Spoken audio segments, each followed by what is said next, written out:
I climbed with an axe and a hammer, which is a very big difference. The axe is much longer. You can swing it, has a longer swing to it, and you can let go of it and relax. There's a strap that can support you, but the hammer is much shorter and you can't ever let go of it. And it was a 3-pitch climb. So my climb was significantly slower than all the other teams on the ice that day by probably twice as much.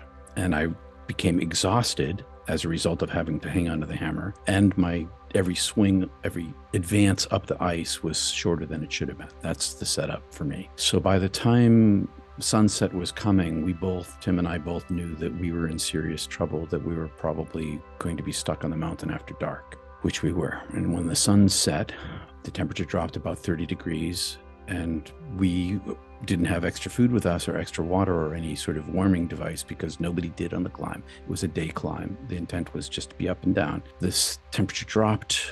Hypothermia began immediately. I ended up with violent shivers, which I experienced it felt like every individual muscle in my body was pulsating at a different rhythm than every other one. And so the whole thing, I was this big rattly, jangly, jaw-clattering mess. And we knew that we were in serious trouble.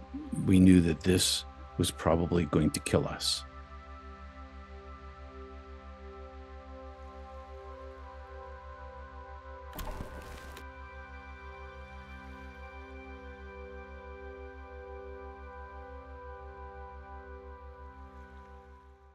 Today we're talking with Peter Panagore, near-death experiencer and author. Welcome in, Peter. How are you today? Hi, Kimberly. Glad to be here. Thanks. Yeah, I was just saying off camera before we started, I've been following Peter's story for a long time now. I actually even watch your YouTube channel from time to time. I feel like we're friends. We just haven't met yet. But it might be new to some of the viewers today. It's such a powerful story that I'm excited to hear it again. So why don't you take us back to what was going on in your life before you had your near-death experience?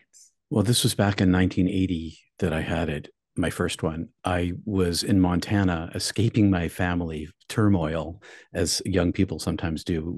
I had a sister who had run away when I was 14 and she was 18. I know that sounds like she was responsible, but she was not. And it broke my family up. And so I left, basically. So I was out west at Montana State University on an exchange program. And I wanted to stay away from Boston during spring break. So I went on an adventure, and my adventure was to go snow caving and ice climbing in British Columbia and Alberta, Canada in March. It's such a dude thing to do.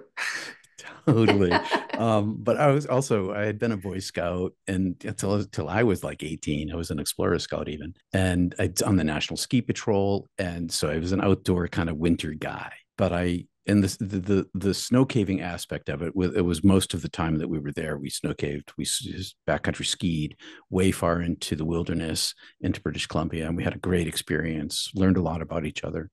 My new friend Tim, who had just finished his ice climbing certification, and he wanted to do this ice climb. And so we went into Alberta, north of Banff, to do this climb. And I talked Tim into allowing me to climb against the rules. And the rules included having 2 ice axes. But because I so much wanted to do this, and he so much wanted to do this, he agreed. I climbed with an axe and a hammer, which is a very big difference. The axe is much longer. You can swing it, has a longer swing to it, and you can let go of it and relax. There's a strap that can support you, but the hammer is much shorter and you can't ever let go of it. And it was a 3-pitch climb. So my climb was significantly slower than all the other teams on the ice that day by probably twice as much. And I became exhausted as a result of having to hang onto the hammer. And my every swing, every advance up the ice was shorter than it should have been. That's the setup for me. So by the time sunset was coming, Tim and I both knew that we were in serious trouble, that we were probably going to be stuck on the mountain after dark, which we were. And when the sun set, the temperature dropped about 30 degrees, and we didn't have extra food with us or extra water or any sort of warming device because nobody did on the climb. It was a day climb. The intent was just to be up and down. This temperature dropped. Hypothermia began immediately. I ended up with violent shivers, which I experienced it felt like every individual muscle in my body was pulsating at a different rhythm than every other one. And so the whole thing, I was this big, rattly, jangly, jaw clattering mess. And we knew that we were in serious trouble. We knew that this was probably going to kill us. And that was a realization that was building in us as we were nearing the top of the climb. And when the dark set down, boom, hypothermia began. It became an immediate reality of terror. So the first thing that we did was not panic, because if we panicked, we were definitely going to die. And we talked about snuggling up together, cuddling, canoodling up against the mountain together to conserve our body heat, but we didn't have any body heat. The only body heat that we had, because we were thinly dressed for the daytime, not overly dressed for the nighttime.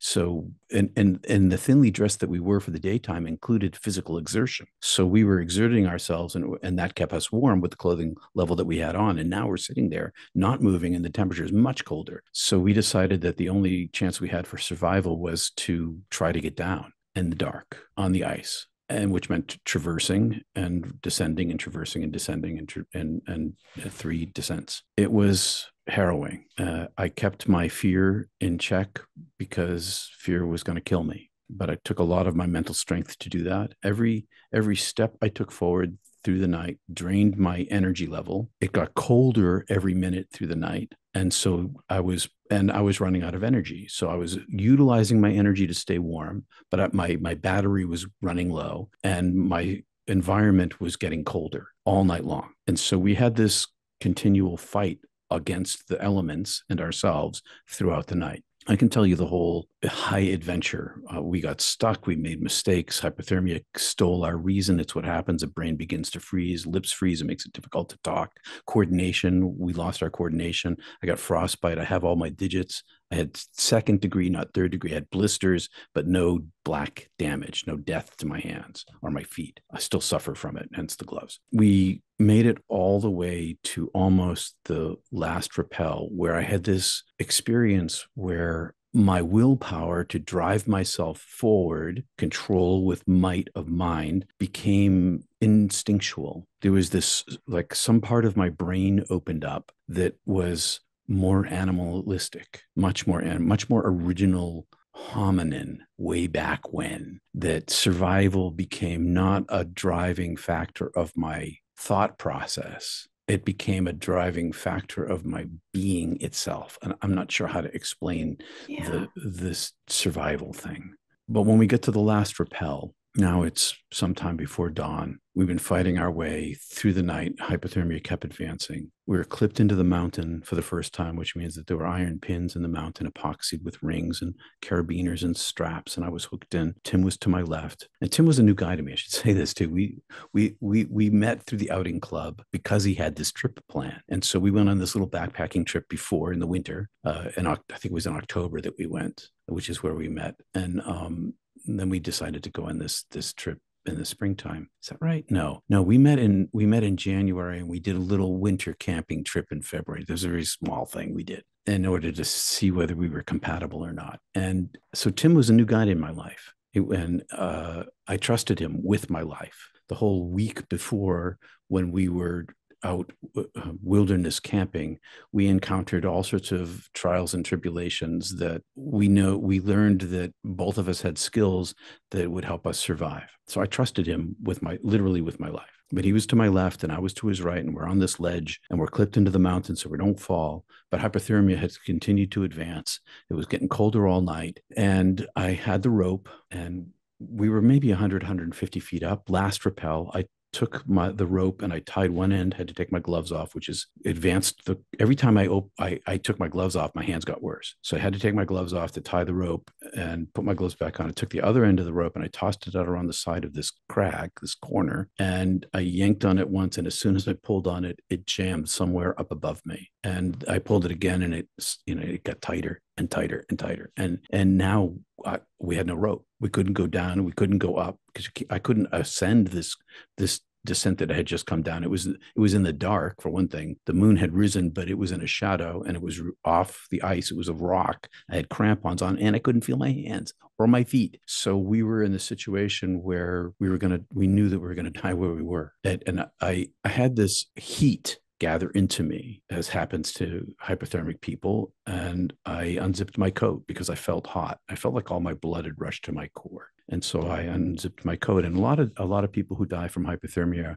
a number of people who die from hypothermia are found naked. And that's what was happening to me. And Tim yelled at me. This is like the first words he'd said to me all night. Don't unzip, zip your coat back up, for hours. And because we weren't talking, because every time we spoke, our batteries would go down.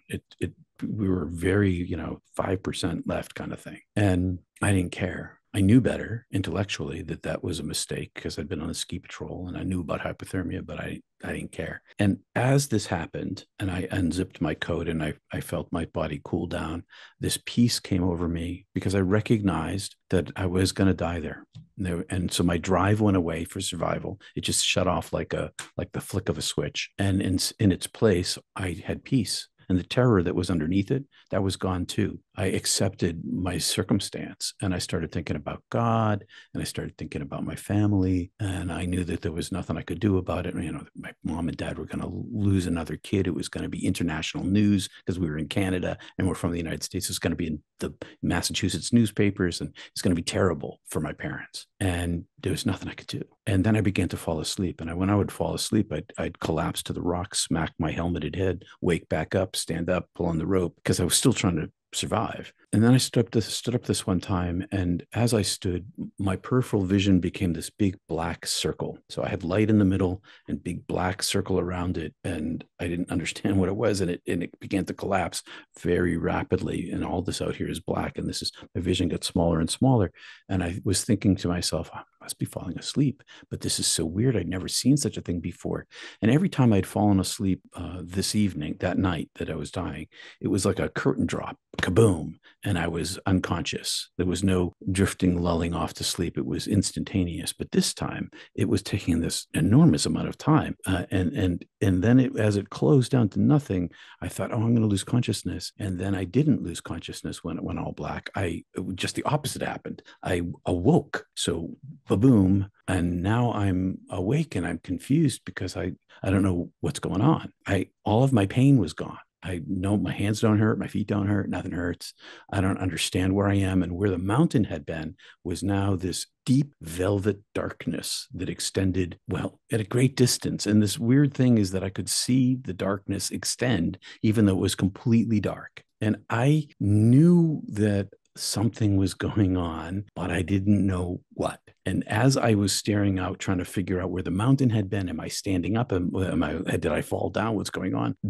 A pinprick of light appeared in the very far distance, and this pinprick of light rushed toward me faster than the speed of light. And as it rushed toward me faster than the speed of light, it filled this darkness, and it communicated to me telepathically, but no language. There were no words. It was information that was direct, and the information it directly sent to me was, I'm taking you, you're coming with me. And I thought to myself, I'm not going anywhere.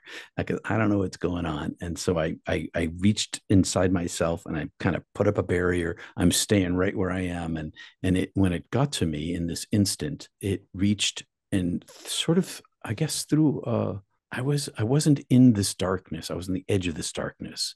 And I don't know what was behind me, but it reached into this place where I was and took me. And I had no way of stopping it. And when it took me, it enveloped me and surrounded me and carried me. And so I was inside of this intelligence, and it was showing me its intelligence. It was and its intelligence was like 100,000 times order higher than mine.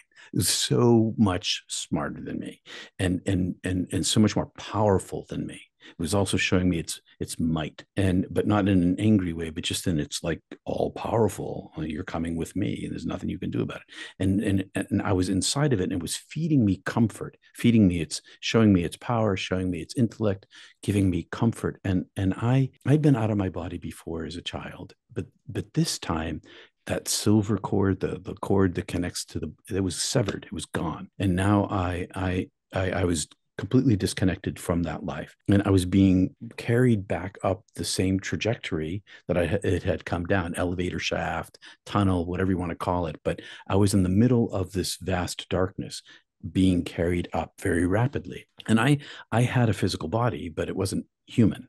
I had a shape and I call it my light body. It was like I was made up of all these photons from the electromagnetic spectrum, all these different photons, but it was sort of still shaped like a human being. And I was, the image of the dead person with the halo on the cloud looking down. I was sort of like sitting on a cloud, inside of this cloud, inside of this intelligence, this orb. But it was as comfortable as sitting on a feather bed. No, let me change that to a really nice foam mattress. It was as comfortable as that, but I couldn't move. And I was inside of this intelligence that was carrying me up, and it was transparent. So I could see out of it, and I could see my own physical form. And I was superposition. I had another self that was a God point of view outside of this angelic form, wherein I could see myself inside the angelic being carried. But when I was in the self inside the angelic being, when I looked, I couldn't see the eye that I was seeing myself with. So I had this dual experience as I was being carried up, and I got carried up to this edge where this space of darkness ended, and then this angelic being, either this intelligence either unfolded and I kind of popped out of it, or it unfolded and became this space. I can't see this part of my NDE. I don't know exactly what happened, but I found myself inside this womb, and this womb was not eternal in size, but larger, as large as our universe, empty of material. So there's no star, there are no planets. It's just this huge bubble of darkness. And I'm in the middle of it. And I am now an orb of consciousness. I am a big, huge energy ball, 10,000 times bigger than my human beingness. And I knew myself. As soon as I was in this space, I know that this is me, and this has always been me, and that my human form had never really been me. It had been my temporary form, but this much larger being is who I was. And my thinking, I have no brain, and I was in a place of nothingness. So there's no thing here. There's no, I talk about it in metaphor, and I use photon or molecule or, any of these words, but there's no thing there at all. There's nothing there that's anything like here. And I had consciousness. My orb self was my consciousness, but it was also my seeing and my hearing and my understanding. I was one entity, and I was comfortable. I was safe. I was home. And I could see in 10,000 directions at once. I could see this dark edge. And there was this dark edge at the far distant edge of this womb that I was inside of, that I couldn't see inside of. And as I looked at this and felt this comfort, the darkness, and it was an illuminated darkness because I could see inside of it. It's completely dark and there's nothing there, and it's all timelessness. And yet I can see inside of it with my 10,000 eyes. And then it kind of ripped open, and it rips open, and like a door opens or a waterfall of light comes. The door opens and there's light, or there's this waterfall, however I want to think about it. And as I see this light is coming from the deep darkness and showing itself to me with this seductive, luscious, beautiful invitation of attraction, the most desirous I'd ever seen. And I want it, and it wants me. And it is simultaneously a flow of white light and all of the electromagnetic spectrum at the same time. So it looks to me, and it's not flipping from A to B, A to B, A to B. It's more like A and B at the same time. And it's all pure white, uncreated light. And it's made up of a billion septillion individual colors of light, and not just like blues and greens, visible light, but X-rays and ultraviolets and infrareds and other spectrum beyond that I can tell you. So it's the full electromagnetic spectrum and way beyond that. And it's all these particles of light, and it's solid one and many at the same time, and so beautiful. And as I think, I want this, I rush it. My thinking is my movement. I want it, I move toward it. And as I move toward it, it moves toward me, and it's gigantic. It's so much bigger than me. And I get right up next to it, and it's got this solid surface that's these, all these different colors and this one color. And so it's solid, and yet it's also translucent. I can see into it, all of these colors in this light, and then it's transparent. I can see to the darkness on the other side of it, and I want it. And so I touch it with my being, and as I touch it with my being, I open. And as I open, it inflows inside of me and envelops me.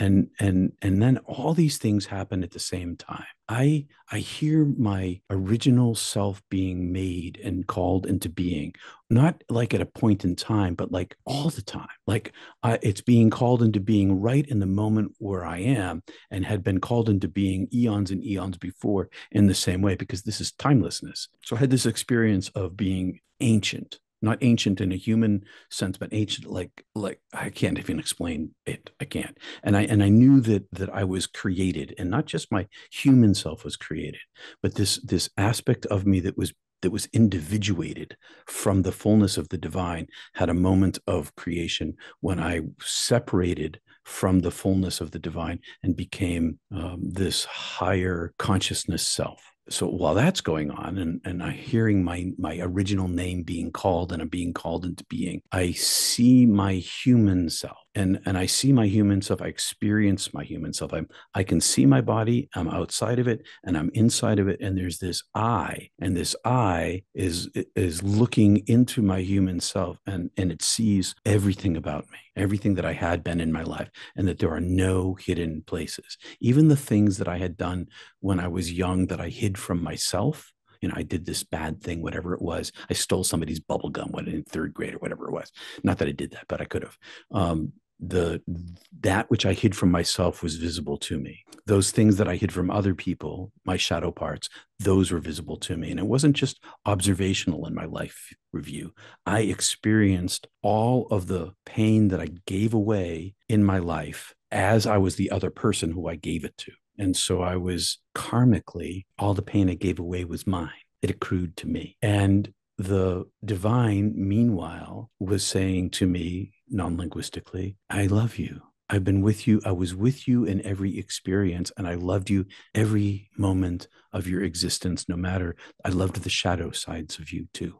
I love the whole of you. I love you unconditionally. And so I experienced all of this pain that I gave away. I experienced my reasons for giving it away. And I experienced this love that was being shown to me, given to me as a gift, and that I had always been loved. And when I accepted this love, when the love that had also been given to me in my life, and the love that I had given away, when that became apparent, I surrendered myself. And when I surrendered myself, my attachment to my wrongdoing, when I accepted the love and forgiveness, I was infilled with the love and forgiveness. And I want to say I wasn't judged. The divine being, who had no gender, had no religion, had no nothing. There was no thing about it that was at all conceivable by humanity, by my own human mind. Now, I can't grasp it. It was so far beyond, but the love was so immense that love had always been there for me. I'd always been forgiven. It had always been merciful to me. I was the one who was causing my own suffering.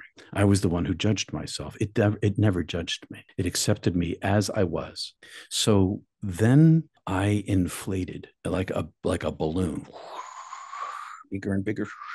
And as more of this light poured inside of me and expanded me. And it wasn't just light. It was love, beauty, truth, joy, understanding, knowledge, bliss, paradise, peace, awe, adoration, all these different things that we subdivide in earth as we talk about them.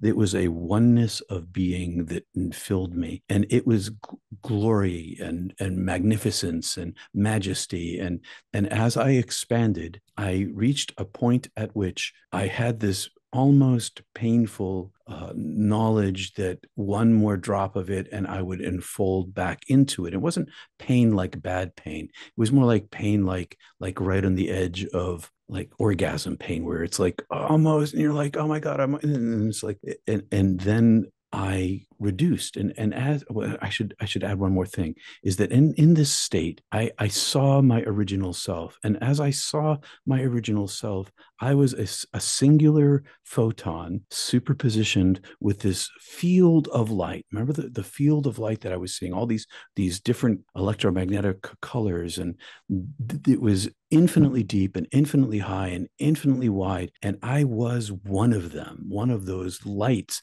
but I was also separate from it. I was outside of it, into my called into beingness. My beingness, my original self, my true self is this speck. And in the speck, I could then see another level of myself. And this other level of myself was myself that gets incarnated. So I was like this other part of me. I could see this long tail of my created soul. So I had this super higher self, and then I had this higher lower self of my created soul that entered into lives. And I could see all these other lives, that physical lives that I had lived, and many of them were human, but not all of them were human. And there was a chronology to them, but from my point of view, they were all simultaneous. And because at the chronology, at the far end of it, was the life I had just lived, but they were all happening at the same time. And I asked to look inside, and I stepped into two different lives, one a human life, one not a human life. I understood that not my human lives, my physical lives, and even this incarnating soul life, that's not me. I am this golden fleck of photon. And I wanted knowledge. I wanted to understand how our universe worked. In an instant, I saw all of it. Someone said to me in his experience just the other day, he was talking about how he saw mathematical equations that astrophysicists use. It was sort of like that. I saw all of the structures that create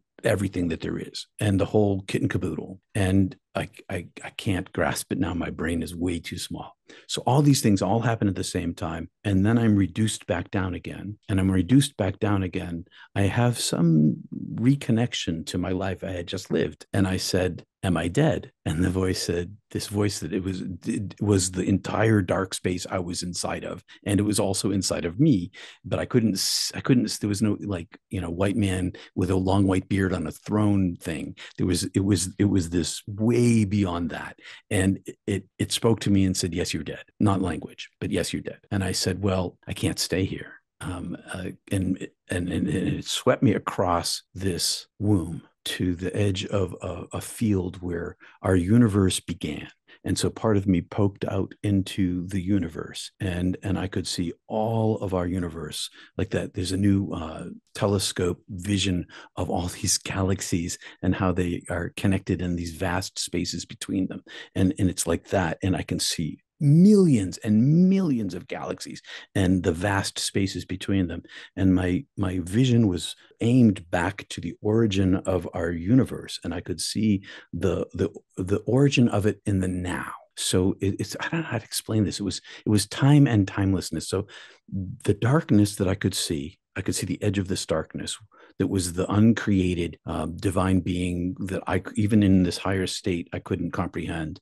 But out of this darkness poured this light, and this light became a web that formed underneath our universe. And so this light became the matter itself, and then formed into the universe, and was inside of everything that I could see, everything. And as this weaving was going on, as this our universe was being continually created, all these other universes were popping out of this light. It was universe after universe after universe after universe, boom, boom, boom, boom, boom, boom. And I couldn't see inside of them, but I could see inside of this one, and I could see that they're being made in the same way. And as I'm watching this, the divine says to me, from the darkness and the light that's woven into the universe, and the womb of which I'm still inside, this resonant love that is all that there is, that is this infinite love that that drives my life now.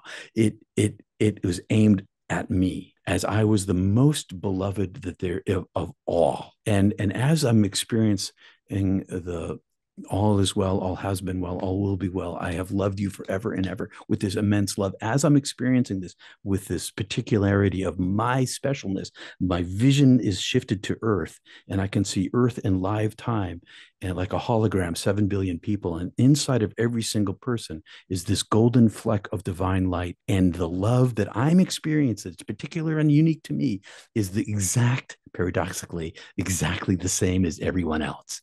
And so I am the most beloved, but so is everybody else. Everybody's beloved. And I can see all the people on earth, and it's live. It's like half the earth is in darkness and half of it's in daylight. And people are doing things. There's a ship at sea. There's, wars going on. There's babies being born. I can see all of it all at once.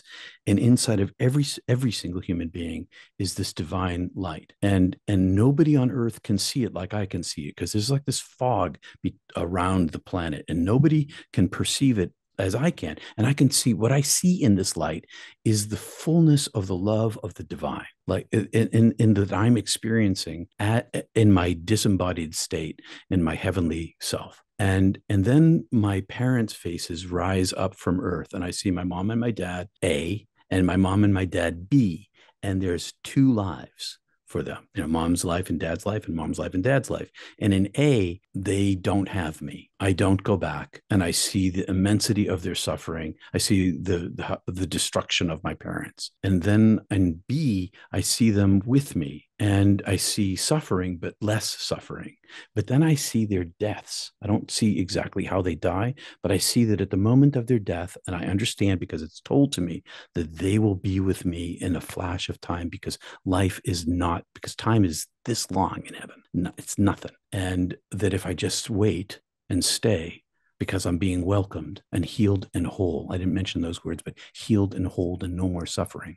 If I just wait, they'll be with me in a moment, and their suffering will be over, either A or B. And I had this flash of compassion, and I said, well, I'm in timelessness, and life is short, and time doesn't, time is immaterial to me. Do I have to stay here? Can I go back? And the voice said, well, it's time for you to come home, but yeah, you can go back. And I say, well, then I choose to live my life if I can come back here. And the voice says, yes, you can come back here, but you won't live your life, and shot me out. And as I got shot out, I got compressed again. So I lost this highest self.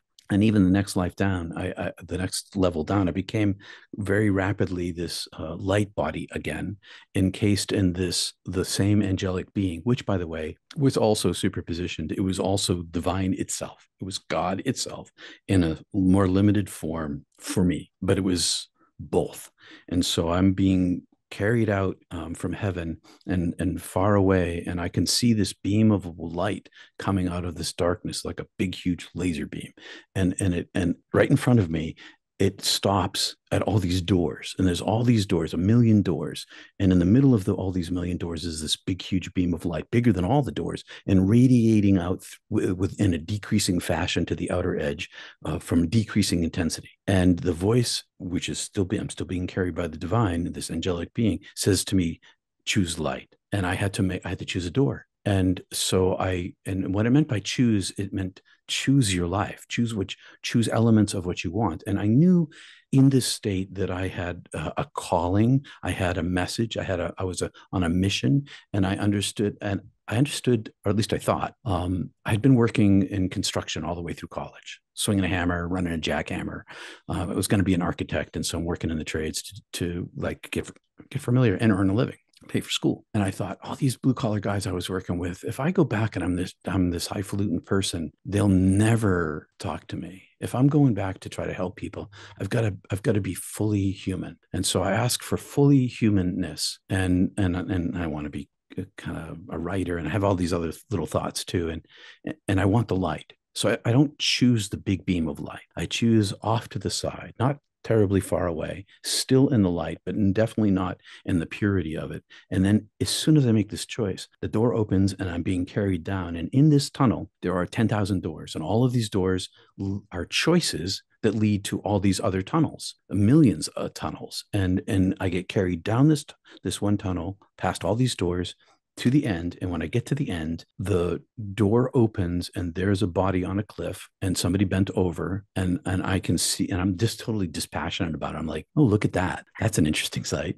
And then the angelic being pierces the chest and stuffs me inside. And I've been way reduced in size, compacted. And now I'm inside this form, and I can still see out through this heart opening this divine angelic being, and back toward the darkness, and then it just closes. And as it closes, I'm immensely immediately put into suffering. Like everything hurts. My brain starts to whir back on, and I'm in pain, and I begin to hear sound, and it resolves into screaming and yelling. And I open my eyes, and it's Tim, and he's shaking me. Don't die, don't die, don't die, don't die. And then he's like, you're awake, you're alive, you're awake. I thought you were dead. And he pulls me up, and the rope came free, and we descended. And I became an entirely different person from that moment on, and have been ever since. Not many people make the choice to come back. No, most people don't have a choice. Most people get sent back, from what I understand. Well, I died again in 2015 of a heart problem. I had a 100% blockage in my widowmaker, and I chose to come back again for my granddaughter this time. But I can see the temporality. I can see the temporality of my life, which gives me the desire to go home, but also gives me the strength to be here. Yeah, yeah. How was it integrating that incredible experience with the lower density here on Earth? I mean, the juxtaposition of the pure bliss to the game we're playing in this reality system is so different. Not well. How did you navigate that? And how you probably are still doing it today. I am still doing it today. And back in 1980, there was no internet, and I had no name for near-death experience. I didn't know what had happened to me. All I knew is that this thing had happened to me. But I'd been fortunate. I went to a private Catholic school, all guys school, where I learned centering prayer meditation, and I was already a practitioner. And so my original way of integrating was through meditation, and it is through meditation still, because when I came back into this horrid, jagged, broken, fragile, thin, weak, violent, destructive world of blind people, nobody could see what I could see, and the whole thing hurt. The only place I found solace was inside myself, and so I was fortunate. I was in a theater troupe from Montana State. We went on this 3-month theater tour almost immediately after my NDE. And instead of riding in the van for 24,000 miles, I isolated and sat in the back of the pickup truck by myself and meditated most of the time I was back there, just to try to find some stability. I found Kriya Yoga through Paramahansa Yogananda and the Yoga Sutras, and I began a practice with Hatha Yoga. And then I decided that I needed to study more to understand what had happened to me, to see, because it was really different. I was an entirely different person. Everything was, I couldn't relate to anything anymore. I didn't believe in anything human constructed, nothing. I had no belief system at all in anything we thought of. Even language became an effort for me to have to construct concepts to speak in words which never are accurate. So everything was broken for me. And so I went into divinity school, and I ended up working in Christianity as a mechanism for me to hide my radical spirituality, because I didn't tell anybody what happened to me. And I continued my intellectual studies, but mostly I continued my interior practice. And what I found is that all the head knowledge that I accrued has been helpful to me, but really the thing that matters the most for me is my interior journey, because the more I surrender my attachment to my egoic self, breath by breath, the more I backfoot myself in heaven, the more integrated, the more easy it is to integrate into this lower level.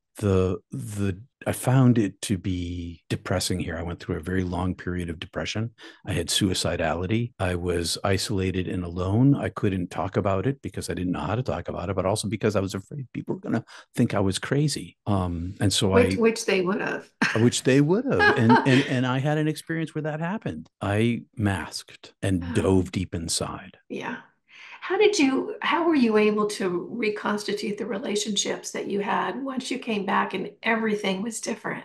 I imagine your perceptions of all the systems and structures and the goofy things we do on this planet you must have been looking at it like you were watching a circus almost. Oh, yeah, exactly like that. And not a good circus either. Yeah.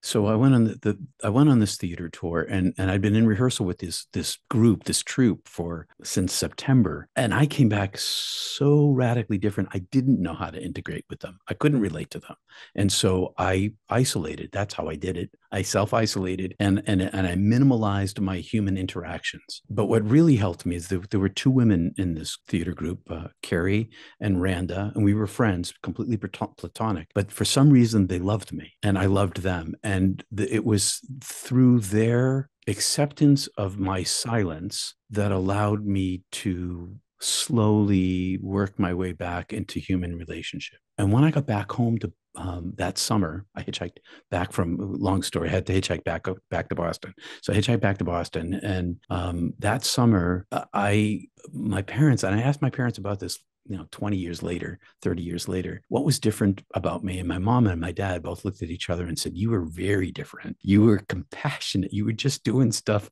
We didn't have to ask you to do the dishes. We didn't have to ask you to sweep the floor. We didn't have to ask you to do anything anymore. You just did it. And you never were like that before. You were a good kid, but you just never did that kind of stuff. And we wondered what had happened to you. I saw every human being as light. I saw every tree as light, every flower as light, but human beings in particular had a radiance inside them. And I had this like broad beam of love for everyone. And even compassion for the brokenness, because I saw my own brokenness when I was dead. I recognized the brokenness of others and lost my judgment of them for that. Yeah. And so my behavior was misinterpreted fairly often. Yeah. That's what I worry about, the brokenness on the planet. And as we move forward and things get a little goofier, I worry about the brokenness and the human ability to connect with the divine. How do you see that? And how do you see people with experiences like yours? I realize it's a very impactful experience for the experiencer. But I also look at it as we are hearing about it and seeing it so much more because these are breadcrumbs for humanity. These are clues. And the fact that you have come back, you chose to come back and articulate it so beautifully and really bring us there, that's a clue.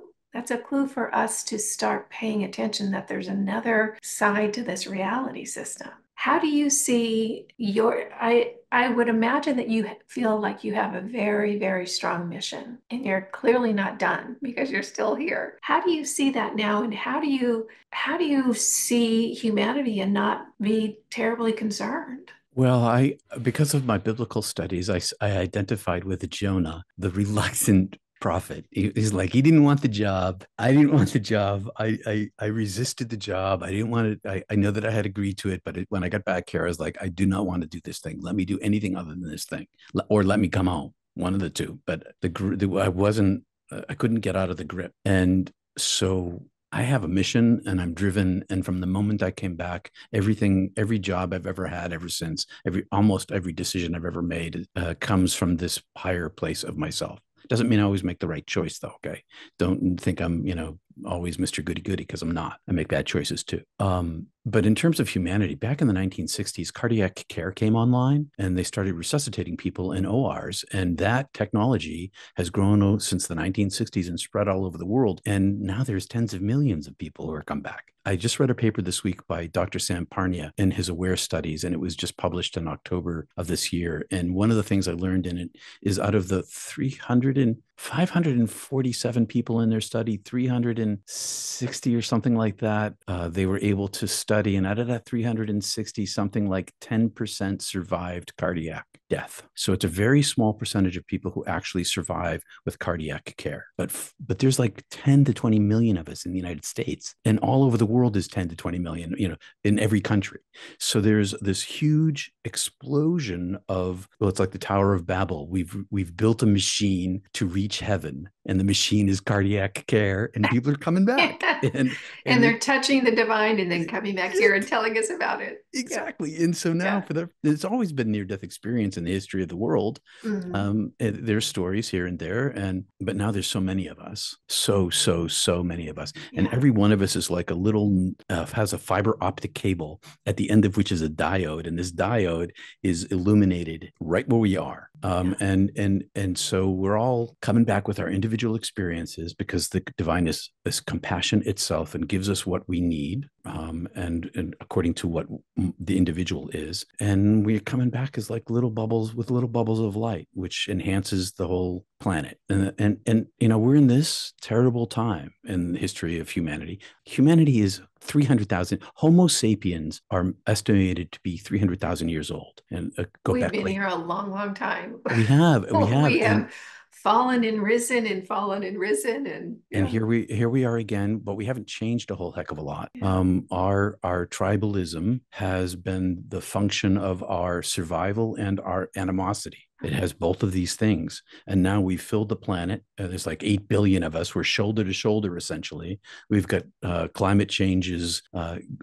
We just had basically a hurricane where I live today in December, or January rather. And the world is in turmoil politically and economically and wars. And it's a pretty hard time we're in right now. But here's the thing. Never in the history of the world has been so many people who have been accidentally enlightened. Yeah. And so I think we have an opportunity to nudge the planet to a new way of self-understanding. And simultaneous with that is the light has this amplification to it. So Jesus in the Gospels, the canonical Gospels, says where two or more are there, I am there. So there's this third presence. And this third presence is this amplification, this multiplication that happens where people who've experienced the light, when they gather, it's bigger and bigger and bigger. And so there is this resonance that's happening. There's a new way of thinking that's happening. So I'm hopeful. We might go through a pretty hard time coming up, but humanity is pretty resourceful and flexible over the history of our time on the planet. I think we have a chance to become something better and bigger than we've ever been. All that said,